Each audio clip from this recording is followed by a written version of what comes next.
ఖచ్చితంగా మీరే కొడుతున్నారు, మిగతా వాళ్ళందరూ కొట్టట్లేదు. లేడీస్కి ఏమైంది?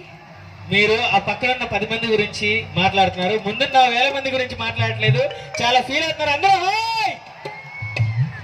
లేడీస్ ఏమవుతుందంటే కొంతమంది మాత్రమే చెయ్యెత్తుతున్నారు, మిగతా వాళ్ళందరి చేతుల్లో ఏమున్నాయి నాకైతే అస్సలు అర్థం కావట్లేదు. దయచేసి 2 చేతులు ఉన్న వాళ్ళందరూ కూడా చప్పట్లు కొడితే బాగుంటది. ఇంతకంటే ఇంకో అడగడం నాకు అసలు రాదనమాట. ఇంకొంచెం గట్టిగా హుషారుగా. ఇక్కడ విషయం ఏంటంటే మేడం, కొంచెం ఫాస్ట్ గా ఉన్నారు మన వాళ్ళు. మీరు 2 చేతులు ఉండాలి అనగానే 2 చేతులు ఎత్తున్నారు, చప్పట్లు అనేది మర్చిపోతున్నారు. మరి అందరూ హుషారుగా చప్పట్లు. ఓకే, మీ అందరి కోసం తర్వాత మరొక డివోషనల్ సాంగ్ తో మా ఈ కార్యక్రమంలో. ఒక్క నిమిషం, ఇక్కడ జనాలు ఇంత హుషారుగా ఉన్నారంటే నాకు తెలిసి డివోషనల్ సాంగ్ పక్కన పెట్టి ఒక మంచి ఫాస్ట్ బీట్ సాంగ్ వేసేద్దాం. మరి ఏమంటారు హనీ గారు? తప్పకుండా మేడం. అది కాకపోతే నాకైతే జోష్ కనిపించట్లేదు. ఆ జోష్ కనిపించేదాకా ఇంకో డివోషనల్ సాంగ్ వేసుకుందాం నేను అనుకుంటున్నాను. ఎందుకంటే జోష్ లేకుండా మాకు ఒక స్టెప్ కూడా రాదు. సో అందుకని. సో మీరేమంటారు? మీ ఇష్టమే నా ఇష్టం. ఏంటి మా వాళ్ళని చూసి మీరు ఏమైనా లైన్ వేస్తున్నారు? ఎవరైనా అంత సిగ్గుపడుతున్నారు?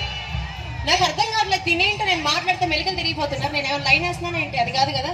అక్కడ చూడండి ఒకసారి, మా డార్లింగ్స్ అందరు వచ్చేసారు. మరి ఒక్కసారి అబ్బా, ఇది కదా మాకు కావాల్సింది. మీ ఫ్యాన్స్ ఇక్కడ ఉన్నారు, నా ఫ్యాన్స్ స్ట్రైట్ గా ఉన్నారు. అంతే, స్ట్రైట్ గా ఉన్నారా?